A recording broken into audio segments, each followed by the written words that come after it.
Hello, investors and traders, and welcome to the weekly market report. I'm AJ Monte, and this is a daily candle chart of the Dow Jones Industrial Average ETF, ticker symbol DIA. And as you can see, we had a pretty wild week last week with the Dow moving a little bit further down as I forecasted from that flag pattern.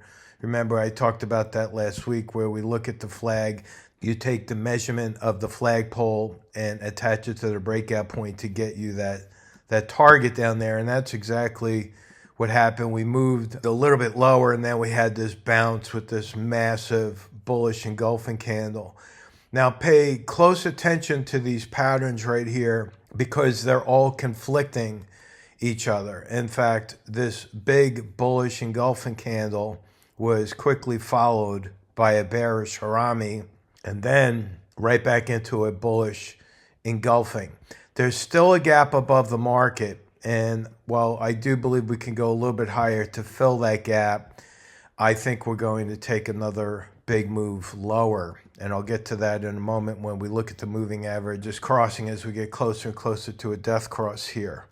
So I'm going to wait just a couple more days to see if this gap fills before I put my downside target, but I will tell you that the downside target is going to be quite extreme, and I think we could go right back down to test that low. All right. Now, for the option traders out there, this is a trading heaven. Absolutely. Volatility on the rise allows us to collect more time premium when we sell options against our long positions. The additional increase in interest rates as the bond market gets hit also helps pump up volatility premium in the options that we're selling. So it's getting quite nice for our option spread traders. Now for the directional traders, let me just tell you this. The trading opportunities are going to be all around us, but you must be forcing yourself to take profits because these are going to be very short-term profits and not ones that you want to just hold on to, because if you do that, the winners will quickly turn into losers, and we don't want that for sure. So I'll get to some of the strategies and what we're doing towards the end of this video, so stay tuned. Now, looking at IWM, in order to do that, I'm going to flip to my moving average crossovers here. So IWM, as I mentioned last week, has already experienced the death cross. What is the death cross? Well, for those who are new to technical analysis, it might seem a little morbid, but basically it's when the 50-period moving average, which is that green moving average, crosses below the 200-period moving average, which is that darker charcoal line right there. That's the moving average. When that crosses, that is known as the death cross, and we generally get more selling pressure coming into the market when that happens. Algorithms can very easily launch sell orders into the system when those moving averages cross, and therefore I do believe that we're going to see lower prices in IWM as well to test the most recent lows right here. Now, when we're looking at the Qs, which is the tech sector, QQQ, we are a day away from that death cross occurring. Look at the bubbles off to the right here. Keep an eye on this right there. You're going to see that they're going to change as I highlight the moving average. Okay, so as I take my cursor and put it on the green, you can see that that is 493.22. When I put it on the black, you see it's 493.06. So we're not far away. We're pennies away from having that cross. And as long as the price is down below these moving averages, it's going to cause the moving averages to continue to be drawn down to the lower levels. Now, looking at that candle, you can see we do have a bullish engulfing candle, but we on Wednesday closed that gap right there. See that? So 80% of the time gaps fill, and then after the price action fills that gap, we generally get reversals from there. So while we could see a little bit of a pop on Monday, possibly Tuesday, to test the 20-period moving average. That's the 20-day SMA right there.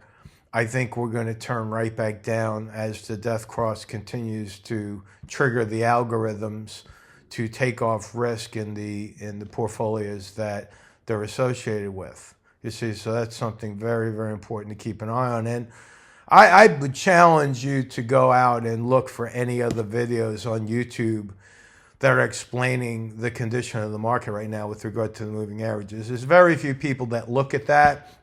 But now that you know, it's something that you can continue to watch, because as the price action is now trading below these moving averages here, here, here, and here, each one of these moving averages become resistance points. So if you decide that you're going to take a chance and go long on a temporary bounce or a dead cat bounce, whatever it may be, these resistance points should be something you pay close attention to, because those would be your targets in order to get out of those positions to take your profits. You see, this is just trading technique that I'm giving you. And each and every week, if you're a brand new subscriber to our YouTube channel, my goal is to provide you with a little bit of a nugget each and every week, an educational tidbit, so to speak, to help you trade. And I'm going to get to island reversals in a moment as well, because I want to talk about silver, especially because we had a great week in silver last week, and I want to share that with each and every one of you. All right, so again, might see a little bit of a pop to that moving average, but ultimately I think we're going right back down to test that target. The markets are just way too volatile for me to be putting in short-term targets like this. I'd rather discuss strategy to give you a more intermediate advantage in your trading strategies, and stay away from the day trading. You know, intraday is going to be extremely, extremely difficult. So be careful if you're a day trader. I don't recommend day trading, by the way. I'm a swing trader. I trade options, mainly spreads. It's the safest way to approach this market. And if you want to learn how to do that, by all means, if you've never visited our website, come to StickyTrades, sign up for the free membership. There's no strings attached, anything like that. And then plug into our StickyTrades University, and you could just go through our courses and learn a little at a time. I mean, it's just a really nice experience. And we laid out our coursework so that it keeps it really interesting and flowing with videos attached, right? Again, it's very, very unique. I invite you to come on board and check us out. No, no credit cards or anything like that. We don't play those games. So just hit the subscribe button on the top, come to our website, sign up, and I promise you we won't let you down. All right, so moving on to SPY, and that's the S&P 500 ETF. You could see that, again, we have this cross occurring this coming week. The 50-period moving average is 574.56, and there you go. The 200-period moving average is 573.86. So this week, we will cross to the downside. That will launch some algorithms into selling. Again, we might see a little bit of a pop while that's happening. And then, again, like the other markets I've discussed, I think we're going to go right back down to test those lows. So keep that on your watch list and follow along with our videos. And I will do my best to keep you up to speed with the general markets and the technical signals. By the way, I have scheduling conflicts coming up over the course of the next couple of months. And so the recordings may not go out as I usually schedule them on Fridays. I'm going to have to make them available when I'm able to get to the recordings. But if you click on that notification bell, always remember that as soon as I post the videos, you'll be notified, and then you won't skip a beat. You don't have to go look for me or look for the analysis. It'll just notify you when that's posted, and that makes it a lot easier. So again, to recap, maybe a move up to that 20-period moving average and then right back down to test the lows from the first week in April then. Now let's talk a little bit about the VIX, because this has been going absolutely bonkers. Now, if you've been following me long enough, you'll know that over time, I put some pretty high forecasts on the VIX. And when I was doing that, while the VIX was trading below 15, people thought it was absolutely a lunatic. But as you can see now, we're not only over those highs, but we are continuing to work over those highs. And if I zoom in, you can see that the oscillators down below would suggest a short-term pullback in the VIX. And I'm forecasting that just a very short-term pullback.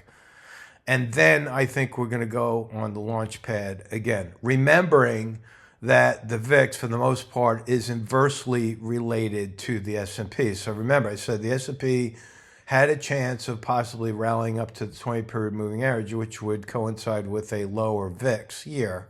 And then once it pivots and starts moving higher, that would coincide again with a lower S&P, as I forecasted, to test the lows from early April. Okay, so keep that in mind as well. The VIX is, in my opinion, a good leading indicator, so you want to always keep that on your watch list at the very least. Now let's talk a little bit about silver, all right, SLV, and I'm going to go to my other chart here without all these lines to keep it clean. Okay, SLV. Our members on this candle right there got long SLV. Our equity traders have put out a publication to get long, and that is working out to be an absolutely tremendous trade. Now, I do believe silver can continue to go higher, and I do have an upside target up here right around 31. That higher target is supported by a cross in the stochastic with a buy signal down there. We already have the cross buy signal on the CCI, and if you look more closely here at the CCI, you can see that we're about to cross that momentum line, which is also known as the zero line. Once that happens, we'll most likely see 2 to 4 days of continued movement in the direction of that cross, which could bring us all the way up to here. Now, don't hold on to that target too tightly when you already have a long position down here, because the last thing you want to do, like I said before, is turn a winner into a loser and have silver drop right back down and you're giving back all your profits. This is more or less targeting our equity traders who are listening to this report right now. This is known as an island reversal. An island reversal is when you have the price of the stock or whatever you're trading, commodity, bond, whatever it is, it gaps down. And then shortly thereafter, over a series of days, it gaps right back up. Okay, this is what it looks like here in a better example with some labeling. Now, if you look at those island reversals, you'll see them throughout SLV. It's not something that is particularly common, but with SLV, it is. And that's why I'm telling you to keep an eye on that. Here is an island top right here. You see, that is a reversal where it gapped up right here, then it gapped down and continued to go much lower. Pay very close attention to those because they're very reliable. If I scan back, you can see here's another island top reversal. See that? And you'll find them. You just have to know what the heck you're looking for, right? And once you see them, they are more or less continuation patterns once the reversal takes place, and you could trade them quite nicely, all right? And so they're very profitable when they show up. And like I said, they're not common, but when they do show up, you want to take advantage of those. So that's all I have for this week. Thank you again for your patience and your well wishes. I feel so connected to you. I really do. Just through your comments, it's just so warm and caring. And I really do appreciate all those prayers as well. So with that, have a good rest of the weekend, and I'll talk to you on the next report. So long.